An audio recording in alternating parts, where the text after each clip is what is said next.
Nagsanib puwersa na dito sa Premier Volleyball League ng Pilipinas ang Shakey's V-League, and we are officially underway. Ferrer, quick attack para kay Janine Marciano ng Pocari Sweat Lady Warriors. And ano yun hindi yun madaling gawin. Yeah, she got into the sport. So, while she was there pala, 6 years old, nangangarap na pala siya maging flight attendant. Ako naman, sige na, nandyan lang yan. Pacing muna, lalo na umabot nga ng 5 sets yung last time, di ba? Yung last game. Gretzel Soltones nakakuha ng maagang regalo. At the top, tuloy pa rin ang rally. Soltones! Gretzel Soltones! Mainit si Gretzel Soltones sa umpisa nitong laro. At I mean, yun lang yung maganda kay Michelle, no? All the time, parang really professional inside. At ito yung Myla Pablo na ating napanood sa dalawang panalo ng Pocari. Still very early into the match though. Ferrer giving it up to Valdez. Nobody there to cover up. It was very close to Baliton. Itong palo ni Valdez using the blockers. From the back row, Gumabaw keeps it alive. Here's Pablo, and Myla Pablo with another point. That's right, and credit have that point to the save of Michelle Gumabaw. Tignan mo yung save ni Michelle. Para sa Pocari Sweat, si inangatambola kay Gumabaw, Michelle Gumabaw. Very deadly from the opposite side. That's right, smart move there. Getting that off the block point. Look at her go. At set point, Casila keeps it alive. Si binigay kay Pablo, diretso sa net. At makakamit. Makakalaban namin. Chillax na chillax doon, no? Nandito ko si Coach Jasper. Lagi naman nakasmile si Coach Jasper. Very jolly man. As we begin set number 2, maraming salamat. Popped up by Malaluan. Ferrer, binigay kay Soltones. Soltones with point number 11. She has been unstoppable. That's right. And what you like about Soltones in this match so far, yung variation pagdating sa si Gretzel. Pati beach volleyball. Casilag. And Elaine Casilag is able to score para sa Pocari Sweat. There you go. Cross-court hit from Casilag. Much needed point for the lady women. Pero totoo, lalo na kung nandito kayo. Actually, kahit ako, team bahay ako. Last game, kinakabahan ako nung 5th set. Pareho tayo doon. Samantala, Marciano pinalo ang bola. Napunta kay Valdez. Hashtag SBL on ABS-CBN. Casilag. Yan ang umiinit. May sumasagot na sa mga atake ni Gretzel Soltones.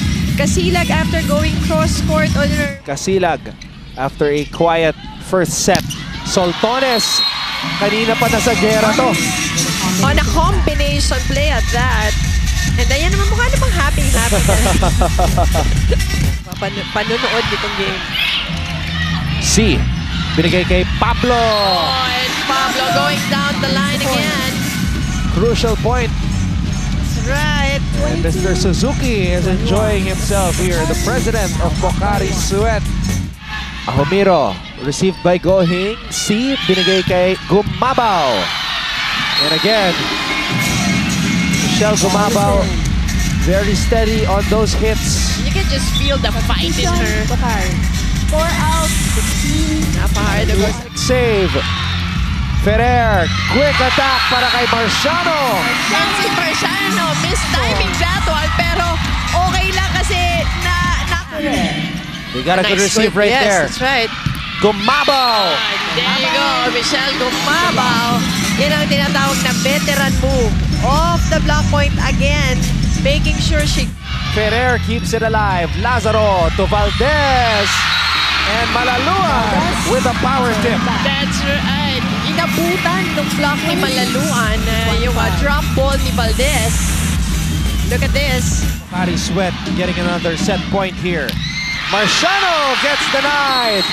Lou Malaluan back-to-back blocks. And they read the plays of Ballypure really well.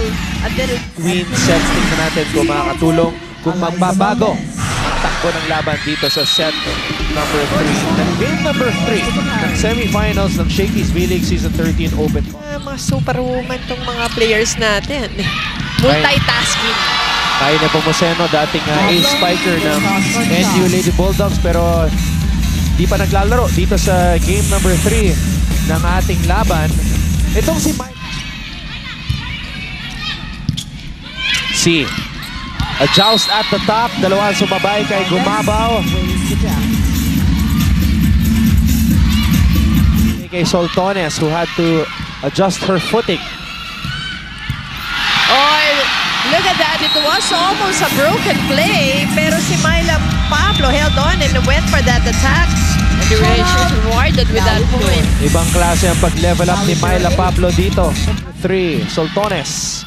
Sisimula ng rally, but it ends right away.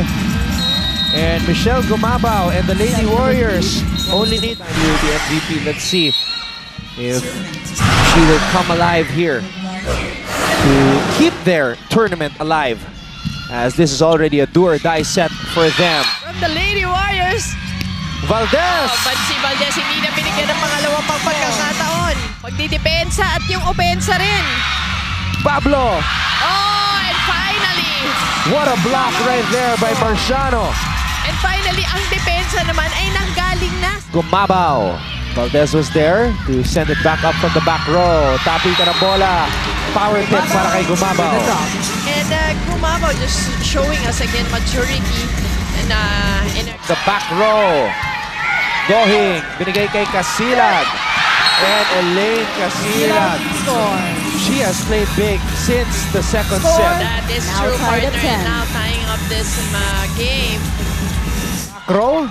Marciano, tinanggap ang bola. Valdez, drop ball. And Valdez, seeing that open space, medyo malayo si Gumabaw. 13-11. Take a look at this once again. Tossing it up to Pablo, who breaks down the wall. And Pablo once again getting it through the blockers. 19. Pocari Sweat now up by 1. Sinumula ng rally. Binigay kay Casila. Finds that corner. Casila going down the line. At mukhang handang-handa na mag-celebrate ang kanyang mga kakampi sa gilid, sapagkat lumalaluan. Starts off the rally. Bello. Binigay kay Valdez. Eliza Valdez. Gumabaw receives it. Gives it to Casilag. And Casilag is able to send Pocari Sweat to the finals of the Shakey's V-League. Oh my gosh, partner, si Casilag. Binigay dito kay Elaine Casilag at tinapos ang laban. Wow! The next game. Grabe, and it was really a close game. Balicure started strong, pero in the end, it was Pocari Sweat. To award the Shakey's Player of the Match sa aming pagbabalik dito lang sa ABS-CBN Sports and Action.